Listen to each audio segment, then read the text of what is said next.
Title: Incident Report, The Gravity of Curiosity. Chapter 1, The Author Who Didn't Mean to Be One. Trevor Lennox didn't set out to be famous. In fact, he avoided fame the same way he avoided boiled Brussels sprouts and overly excited TED Talks, politely, but with conviction. His office in Nelson, British Columbia, was an explosion of open books, coffee-stained notepads, and empty tea mugs that could have formed their own archaeological timeline.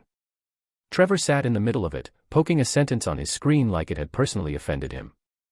They came in silence, like entropy in a vacuum. He frowned. Too dramatic. Delete. This was supposed to be his decompression project, a fictional space opera about interstellar propulsion and an oddly sympathetic alien race that saw humanity the way we see kindergartners with flamethrowers, amusing, terrifying, and definitely in need of supervision. What Trevor hadn't expected was that the novel would take off.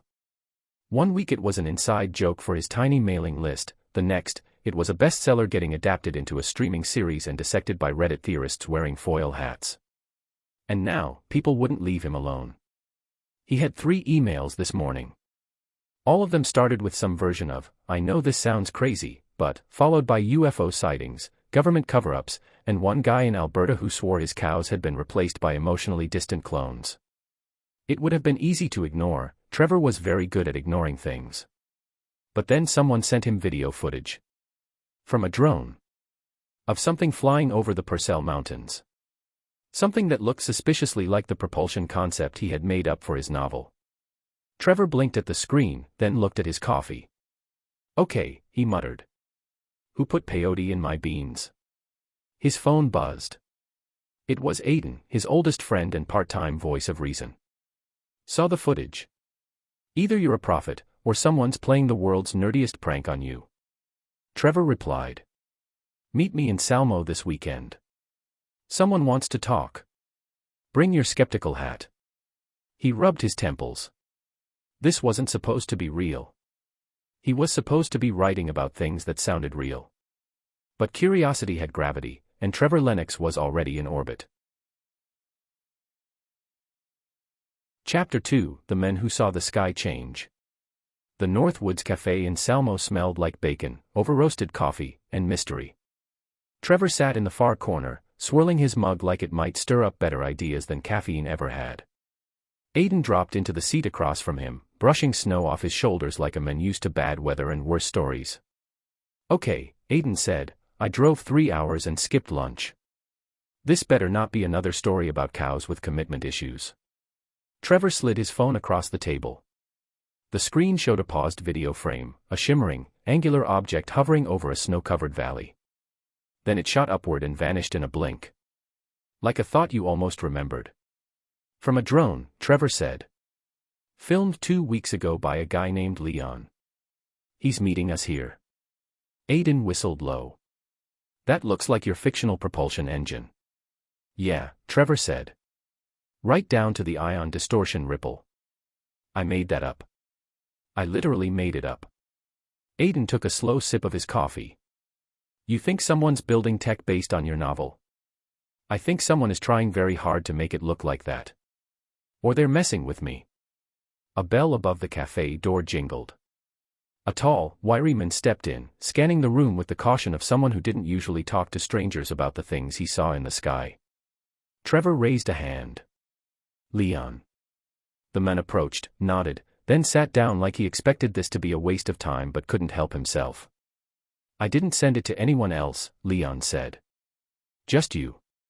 Because your book. The part about how they don't make sound when they move. That's exactly what I saw. No sound. Just, gone." Trevor leaned in.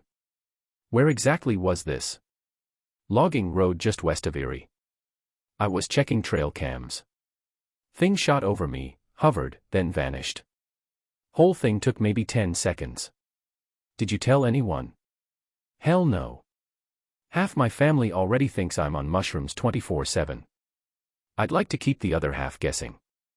Aidan glanced out the window, then paused. "Trevor. Don't move." Trevor instinctively froze. "There's someone watching us. Across the street.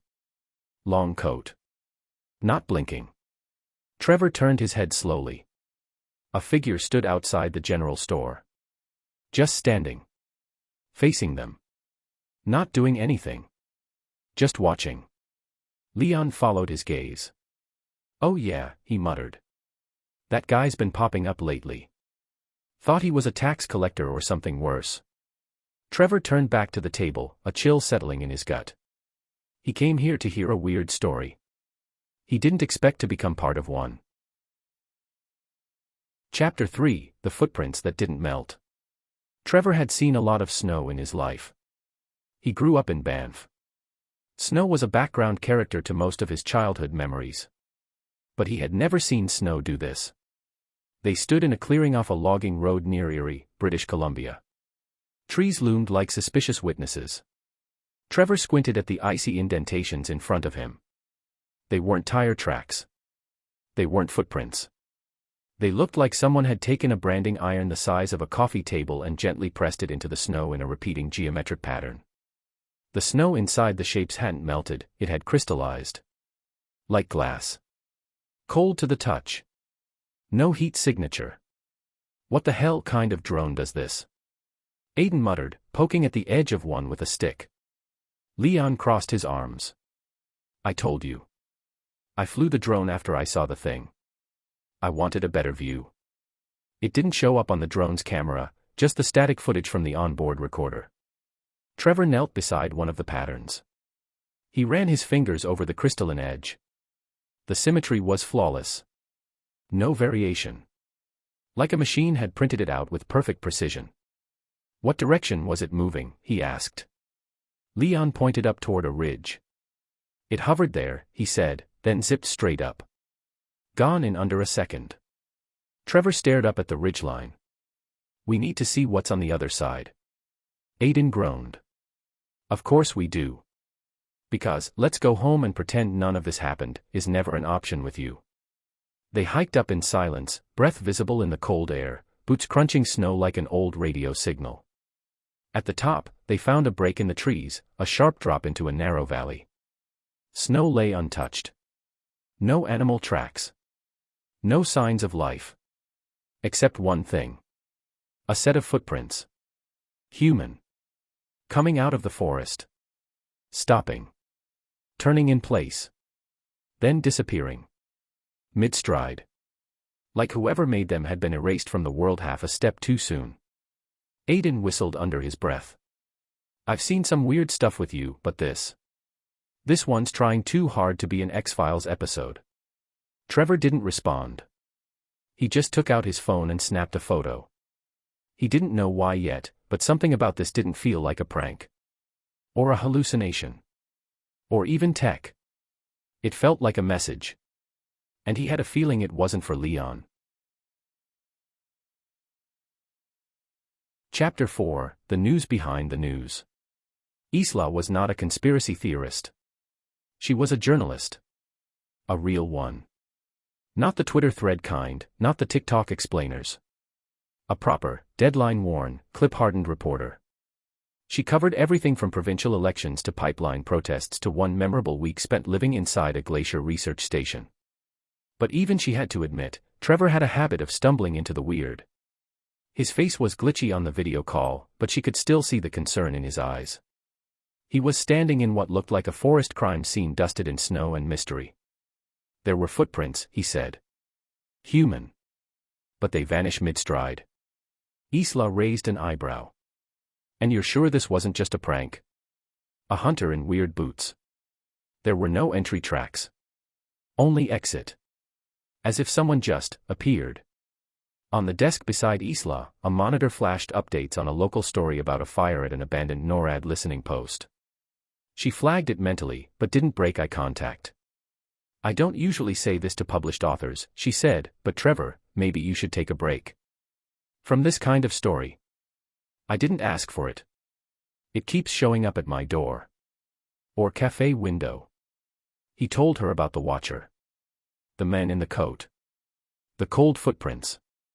The strange geometric impressions in the snow. Isla didn't roll her eyes. She leaned in, just slightly. "Okay," she said. "Then here's one for you." She turned her camera to face her screen and pulled up a satellite image, something taken by a weather balloon array 2 days ago. Over the Kootenays. In the clouds, a faint but structured distortion, like the air had been folded for a moment, then let go. Not public, she said. But I know someone who flagged it for me. Said it looked impossible. Trevor stared at it. Looks like a pulse wake. From what? Something very fast. Using a propulsion method that doesn't officially exist. Isla leaned back. The newsroom noise faded around her. Tell me where you are, she said. If this is going where I think it is, I want in before it gets classified, redacted, or memory hold. Trevor grinned. Welcome back to field work. Chapter 5, Etchings in the Silence. Trevor had always liked mountains at night. They were quiet. Vast. Honest in a way cities never were. But tonight, the mountains weren't silent. They were holding their breath. He stood on a ridge just before midnight, his boots half buried in snow, staring down at a valley that hadn't seen human footprints in months.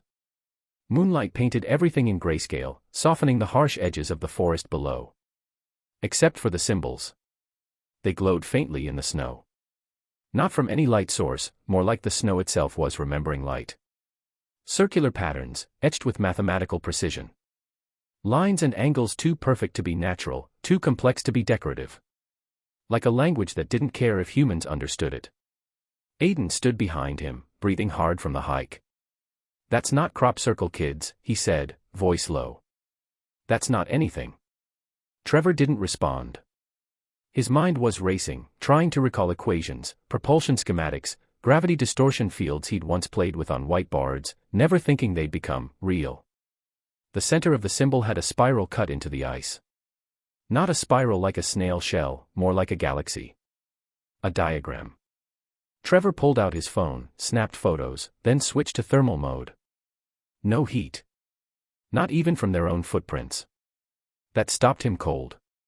Aidan, he said, look. The display showed nothing but cold. Deep cold. As if the area had absorbed more than just heat, as if it had bled energy. This wasn't made to be seen, Trevor muttered. It was made to be felt. Behind them, a branch snapped. They turned fast, Aidan already reaching into his coat. Nothing. Just trees. Still and tall. But the feeling was there now. They weren't alone. Trevor turned back to the symbols. Something about them tugged at him. Not in fear, but recognition. Whatever this is, he said, it's not finished. This is part of something bigger. You mean, like a message? No, Trevor said. I think it's a map. Chapter 6, Paper Trails and Propulsion Ghosts. Some secrets don't hide in the shadows, they collect dust in government archives no one remembers how to access. Isla had a contact at CBC who owed her 2 favors and a bottle of 18-year-old Glenlivet. The first favor got them access to a decommissioned Cold War-era records facility beneath an old transport building in Kelowna. The second would likely be used to keep someone quiet after this. The air was dry and smelled like cardboard and old toner. Rows of filing cabinets stretched into the dark like some Kafkaesque library of forgotten truths. Trevor adjusted his headlamp.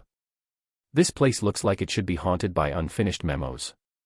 I looked into Canadian aerospace projects between 1950 and 1980, Isla said, guiding them down the row with a clipboard. There was a black-budget initiative tied to a propulsion research team based out of Alberta. Most of it went nowhere, or that's what they say. But some of it was, pulled midstream. Documents went missing. Scientists got reassigned or quietly retired at 35. She stopped at a rusted cabinet and popped it open. Inside were files marked decommissioned.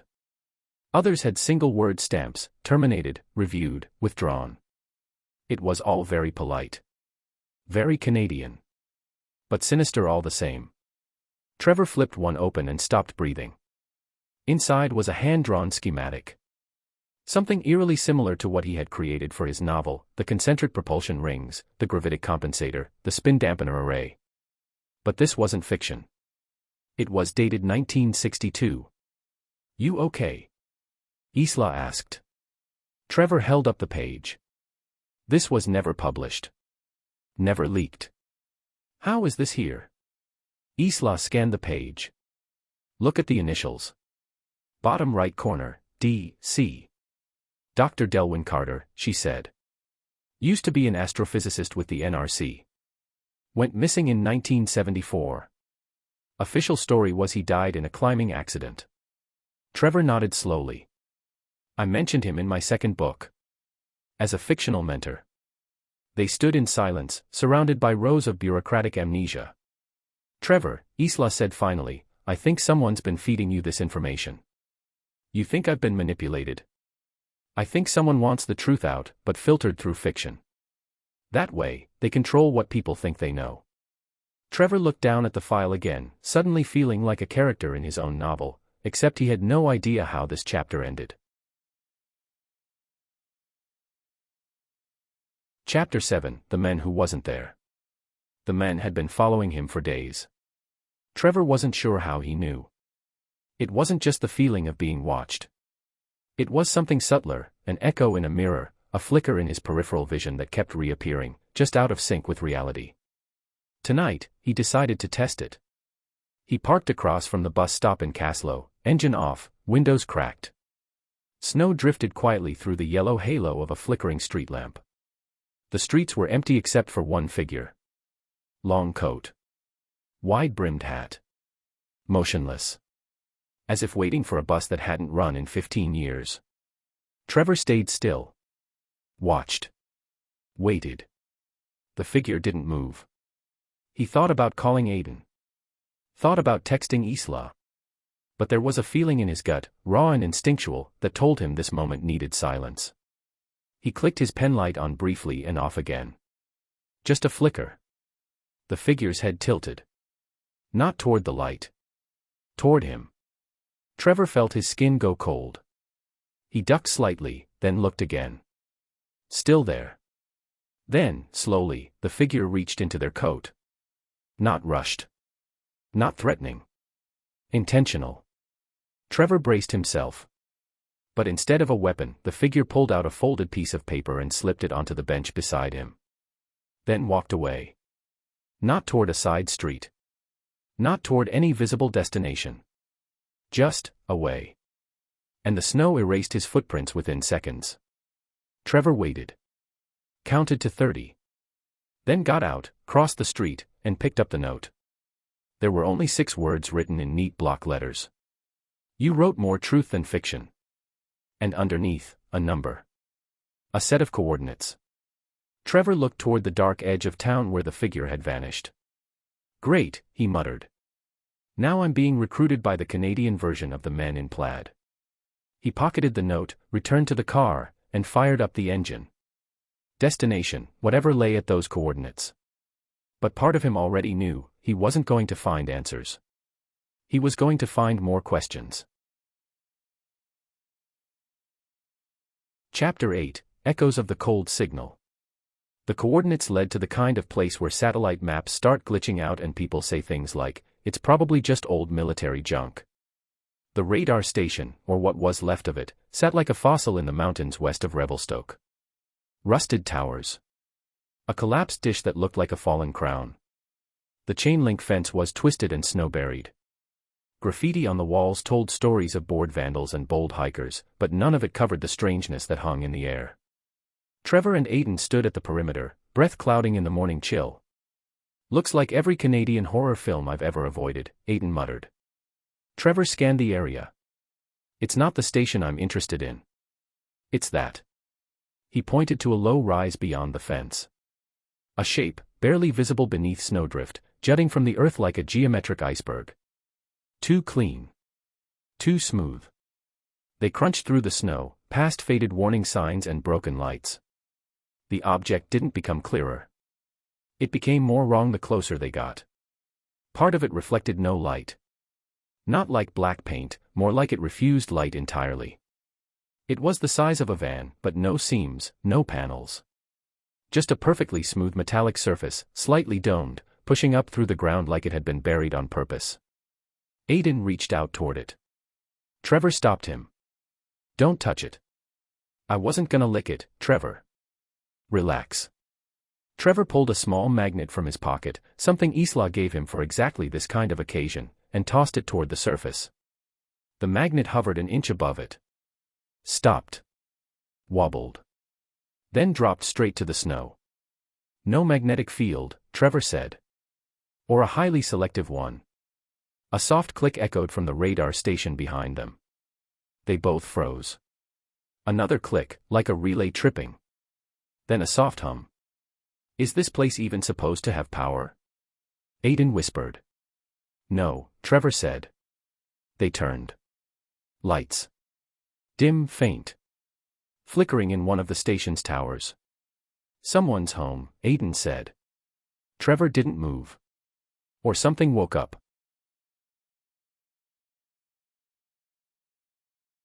Chapter 9, Power Where There Should Be None. The inside of the radar station smelled like old metal and ozone. It wasn't the rotting kind of decay. It was preserved decay, like the place had been sealed in time, waiting. Screens coated in dust flickered with faint life. A few indicator lights blinked in no discernible pattern. Cables hung from the ceiling like frozen vines. Aidan swept his flashlight slowly across the room. This place has been dead for decades. What the hell turned it on? I don't know, Trevor said. But it's not running off grid power. There's no hum of generators. No vibration.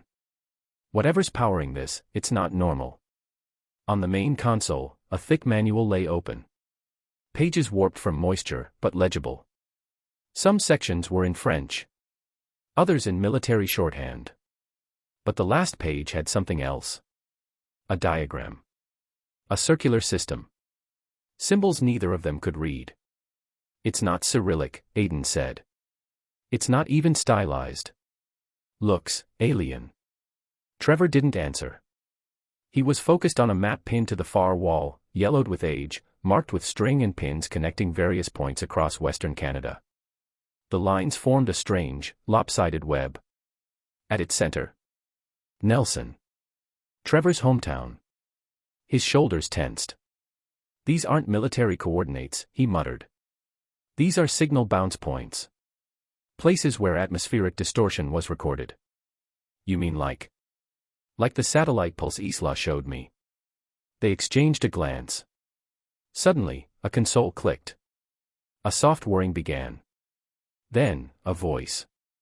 Not from speakers. From inside the room. A synthetic voice, flat, distorted, but not robotic. More like, struggling to pronounce something foreign. It repeated a short phrase, over and over. Trevor stepped closer, recording with his phone. Can you isolate the phonemes? I can barely spell phonemes, Aidan replied. Trevor played it again. Slowed it down. Listened carefully.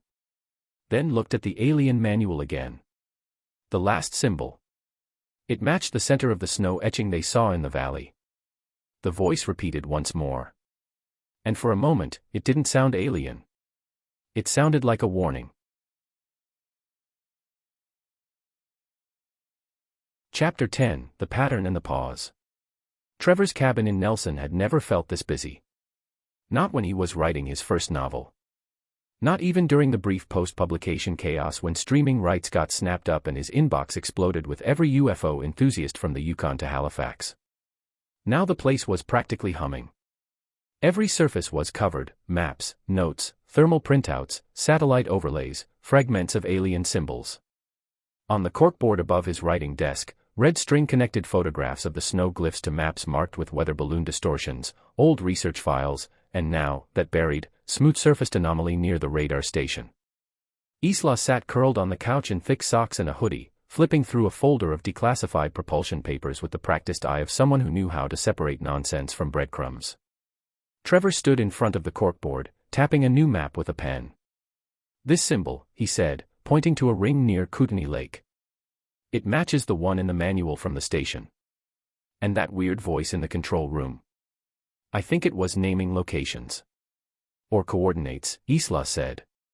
But you still haven't explained why they'd use your book to seed all this. Trevor didn't answer right away. He stared at the board. What if it's not about the book itself, he said. What if the book was just the easiest vehicle to deliver something? Like a cipher. You think your fiction is a code? She asked. No. I think someone, or something, is trying to reconstruct something lost. Using whatever pieces they can find. Including me. The fire crackled quietly. Isla set the folder down and leaned forward. Trevor, what if it's not just a message? He looked over. What if it's an invitation? Trevor didn't say anything. He was thinking about the valley symbols. The missing scientist. The synthetic voice. And the coordinates circled on the map. 5 were still untouched. Whatever this was, they were only halfway in. And something was waiting. Chapter 11, Beneath the Ice. Kootenai Lake was always quiet in the mornings. This morning, it felt like it was listening. Trevor stood at the edge of the frozen shoreline, staring down through several inches of clear ice. Beside him, Isla and Aidan shifted silently, their breath fogging in the cold. Beneath the surface, just visible in the silver morning light, were shapes. Perfect shapes. Circles. Lines. Concentric arcs forming a pattern too precise to be natural and too old to be recent. Faint metallic glints shimmered as the sun rose higher, hints of something constructed, buried or frozen long before GPS or weather balloons or Trevor's book ever existed. Tell me I'm not the only one seeing that, Aidan muttered. You're not, Isla said, already snapping photos. Trevor, that symbol there, bottom left corner, it's in your second novel. The one about deep space translation arrays.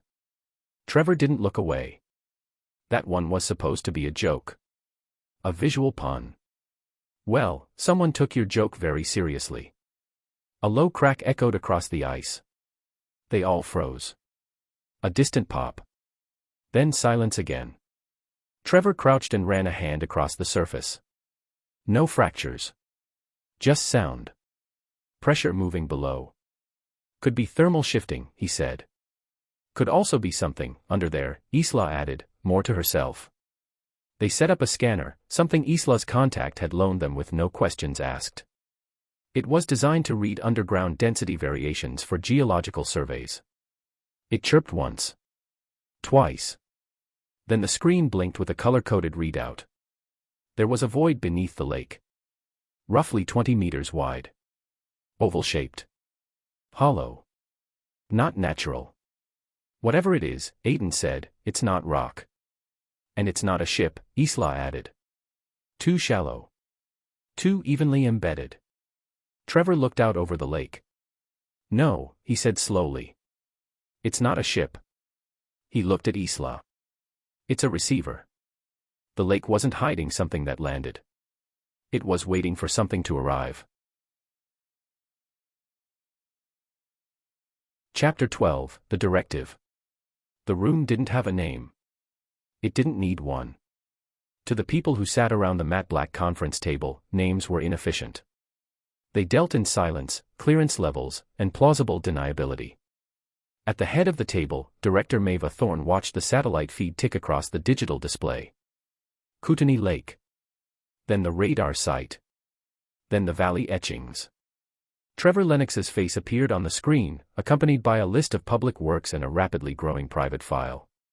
Writer. Former propulsion scientist. No security clearance in over a decade, said one of the advisors. Then explain this, Thorne said, tapping the frozen lake readout. This signal pinged our quantum bounce net. These formations don't match natural phenomena, and they line up with geometry he published in fiction. A man in a gray tie cleared his throat.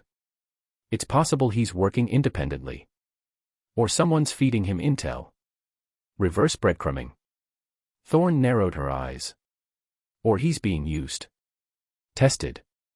A second advisor leaned forward. We've been watching for another vector since the incident in Greenland.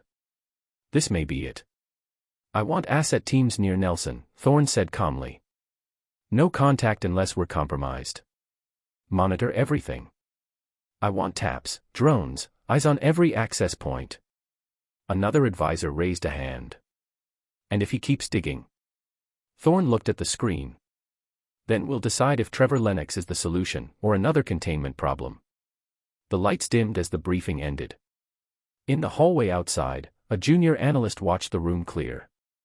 She wasn't supposed to have seen the file on Trevor. But she had.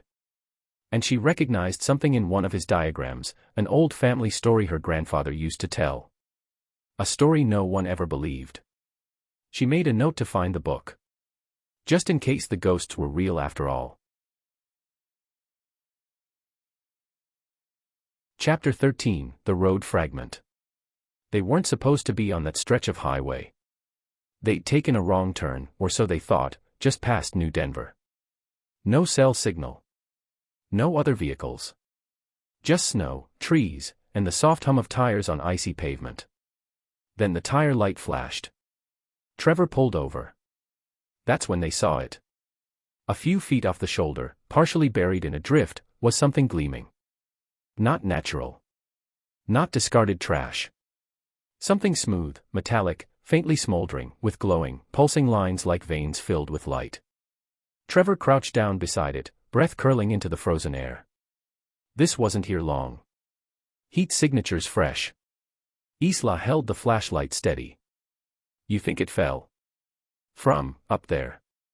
Aidan stood further back, one hand resting on the SUV's hood, eyes scanning the trees. Or someone put it here. To be found. The object was about the size of a motorcycle helmet, but shaped wrong, more like a crescent, as if it had once been part of a larger whole. Trevor brushed more snow away. The symbols etched into the side were familiar. He'd drawn them, 2 years ago, in a notebook while outlining the propulsion logic for a fictional alien civilization that, in theory, didn't exist. You're kidding, Isla said, peering over his shoulder.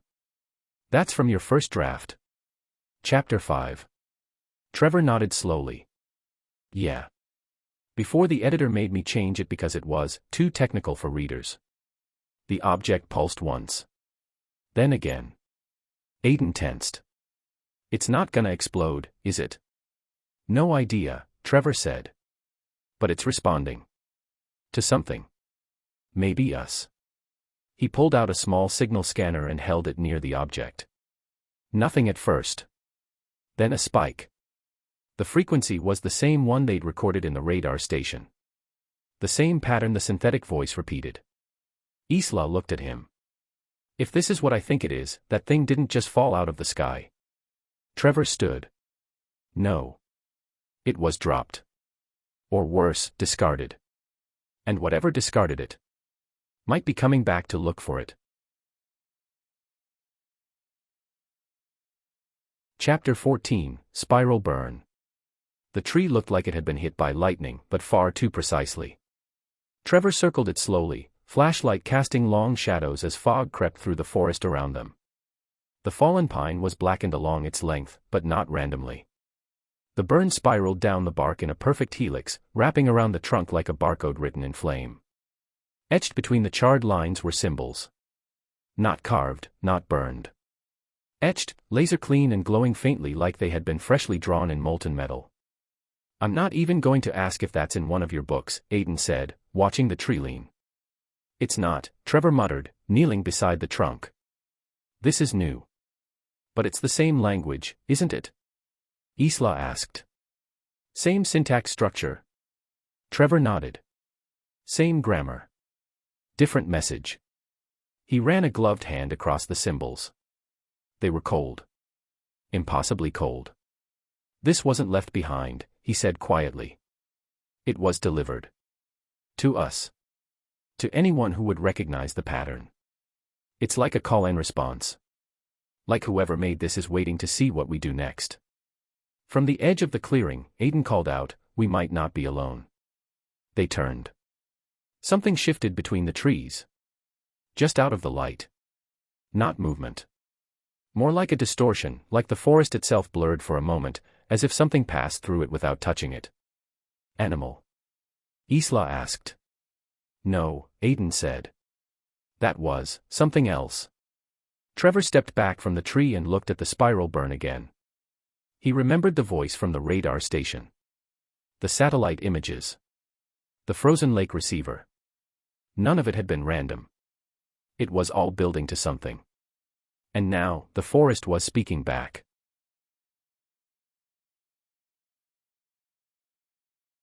Chapter 15, Stories That Don't Go Public. The airstrip wasn't on any maps. It had no official name, no listed flight records, and no cell phone reception. Trevor stepped out of the SUV and immediately felt the cold press against him. Not the usual winter chill, this was deeper. Like the air itself remembered something it couldn't let go of. A small vintage aircraft sat idle on the runway, half buried in snow, its engine long cold. A hangar light buzzed faintly in the background. And beside a snowmobile stood a man with eyes like old cedar and a calm that made you slow down just by being near him. "His name's Elijah," Isla said quietly. "My old editor connected us. He said Elijah's people have stories that don't end up in books." Trevor nodded and approached. Elijah studied them for a moment, then extended a gloved hand. "You're the writer." Trevor shook it. "Accidentally, yes." "You've been seeing things," Elijah said. "Not new. Just loud again." Trevor blinked. "You've heard of the symbols?" Elijah nodded slowly. "They've been found before. On stones. In snow. Once, on the side of a cliff near Kinbasket.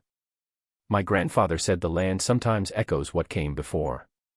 Sometimes it listens. And sometimes, rarely, it speaks back." Isla stepped forward. "Do you know what it's saying now?" Elijah looked past them, toward the dark forest line. "It's warning us. That something long silent is waking. And it doesn't remember whether we're friend or prey." Trevor pulled out a printout of the lake scan, showed him the outline of the void beneath the ice. Elijah took one look and said, "That's not a void. That's a chamber." Trevor paused.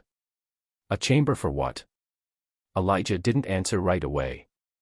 He looked up at the sky. Then said, quietly, "To hold a signal. Or, to hold a visitor." Behind them, Aidan muttered, "Fantastic. The forest has guest accommodations." Elijah turned back to Trevor. "You need to stop thinking of this as discovery. It's not new. It's old. You're the new part." Trevor felt the weight of that settle in his chest. He wasn't investigating a mystery. He was trespassing in one.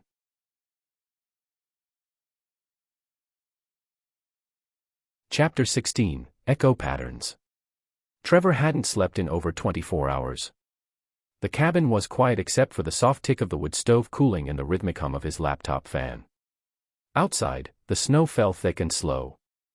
Inside, the glow of the screen cast harsh shadows on the maps and sketches spread across the table. He had 3 layers of data in front of him. Layer 1, locations of the signal spikes. Layer 2, carvings, burn patterns, and sightings submitted by readers since his novel went viral. Layer 3, the symbols. The ones in the snow, the ones on the radar logs, the ones Elijah had drawn from oral history that predated satellites by centuries. He'd overlaid them. And they matched. Not completely, but closely enough to suggest deliberate interference. Or coordination. Or, worst of all, a language slowly learning to speak through whatever tools it had available. Trevor zoomed in on one cluster, Nelson, Kootenai Lake, Kinbasket. The points formed a spiral, not unlike the one on the fallen tree, but this one was fractal. Iterative. A feedback loop. It wasn't a message being broadcast. It was a signal being refined. His tea had gone cold, but he hadn't noticed. Something flickered across the waveform graph on the screen, a rhythmic pulse embedded in the background static. 1 2, pause. 1, pause. 1 2 again. He played it back. Slowed it down. There was a pattern. A heartbeat. Not mechanical, biological. A knock. And then. He froze. Something shifted in the window beside him. A shape. Unclear. Blurred. But there. Not headlights. Not wildlife. Something watching. He turned slowly, lamplight flickering on the glass. The shape was already gone. But its impression lingered. The knock came again, but not from the laptop. This time, it was on the cabin wall.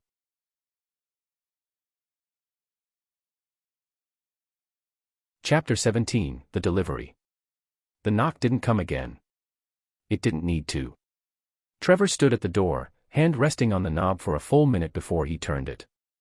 Every instinct told him not to open it, not out of fear, but out of knowing this was the moment things shifted. He cracked the door open. Snow swirled quietly outside. The moon lit the porch like a spotlight.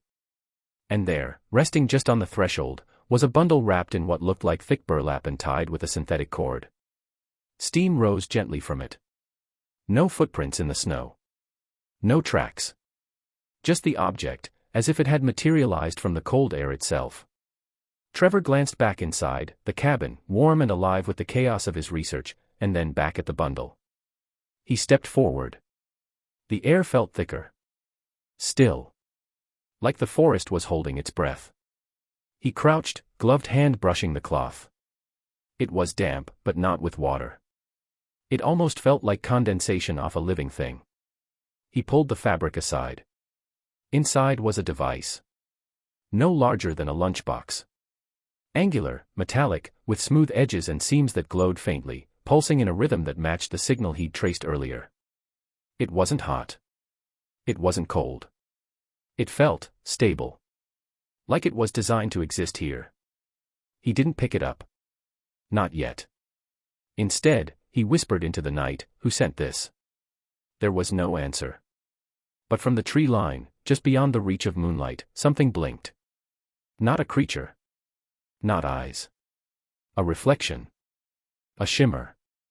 And then it was gone. Trevor wrapped the object again and brought it inside, setting it carefully on the table between his laptop and his notes. Whatever this was, it had come to him. Not because he was looking. But because it had decided he was ready. Chapter 18, Interference. The storm had rolled in fast. Winds howled against the cabin like they were trying to be heard. Snow blasted sideways, obscuring the trees and sky. It was the kind of weather that made search parties rethink their priorities, and Trevor knew that might not be a coincidence. Inside, the three of them circled the object like scientists, journalists, and people who should definitely know better. It sat on the table, no longer dormant. The seams glowed in rhythmic pulses, 3 short, 1 long, 2 short again. It reminded Isla of Morse, but none of the translations matched anything human. "I ran it through a spectral analyzer," she said, not looking up from her tablet. "It's not emitting light." "Not exactly. It's projecting a field. Something localized. Controlled." Trevor kept scribbling in his journal. He was tracing the pulses. Mapping them. They weren't just signals, they were layered. Echoes of something deeper, encoded inside the light itself. "I think it's a key," he said finally. "Not a message. A trigger." Aidan stood by the door, one hand on the frame, watching the storm with narrowed eyes. "That thing showed up the same night the satellite array over Kamloops went dark." "You think it's connected?" Trevor nodded slowly. "I think it's why." The power flickered. Once. Twice. Then held. Trevor leaned in. "It's drawing energy." "From us?" Isla asked. "From everything." The laptop screen beside them fuzzed for a second, just static, then a brief flicker of symbols. Not English. Not alien. Something between the two. Then the screen went black. "Okay," Aidan said. "That's comforting." The wind hit the cabin harder now. The lights dimmed again. But the object. It grew brighter. More steady. Trevor stopped writing. "It's not a key to open something," he said. "It's a key to wake something up." And whatever it was, the storm wasn't there to keep people out. It was there to hide what was coming in.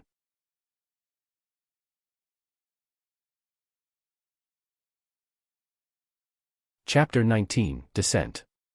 The storm stopped all at once. Not faded. Stopped. Trevor felt the air go still, as if the entire world had been suspended in a breath. Snow hung motionless, caught in some invisible tension. The howling wind outside the cabin silenced so abruptly it felt like stepping into vacuum.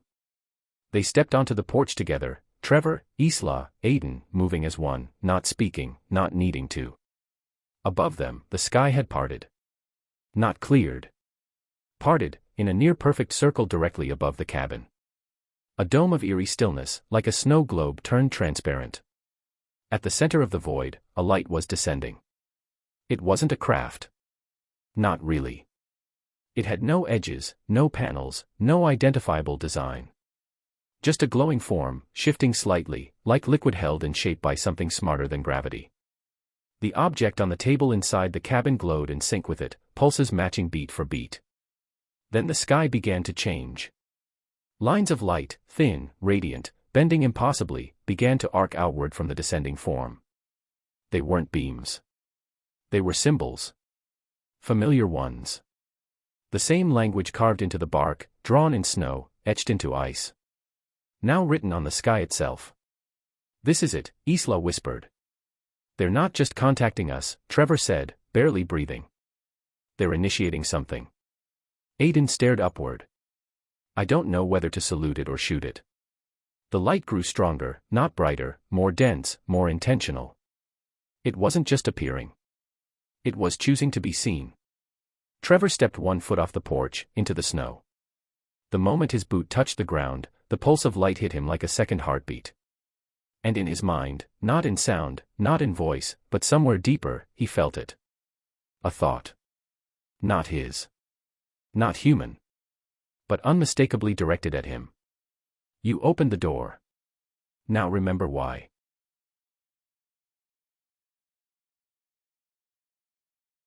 Chapter 20, The Mark Left Behind. Morning came like a whisper. The snow was untouched, pure again, except for the faint shimmer of melt lines where the light had passed. Birds had returned to the trees. The wind was soft, no longer speaking in warnings or riddles. Trevor sat on the porch beside Isla and Aidan. None of them spoke. Not yet. They didn't need to. The object was gone. Not taken. Not stolen. Gone, as if it had never physically existed in the first place. In its place on the table, a single, faint burn mark remained. A symbol none of them had seen before, but somehow, each of them recognized it. Not from the sky. From inside. The symbol pulsed faintly with residual warmth, then faded like an ember finally allowed to rest. Aidan sipped his coffee and finally broke the silence. "So, do we tell people?" Trevor looked out at the mountains, glowing with the warmth of new light. "Not everything," he said. "Not yet." Isla nodded. "But we write it. Document it. In code. In story. Let people feel their way into it." "They've been watching," Trevor said. "For a long time. Not interfering. Just waiting. Testing." "Testing us?" Aidan asked. "Testing who's willing to listen," Trevor replied. They watched the sun rise over the ridgeline. Somewhere out there, something had shifted. Not just in the air. In the story. And the world didn't even know it was already in the next chapter. Trevor reached for his notebook. Time to write again.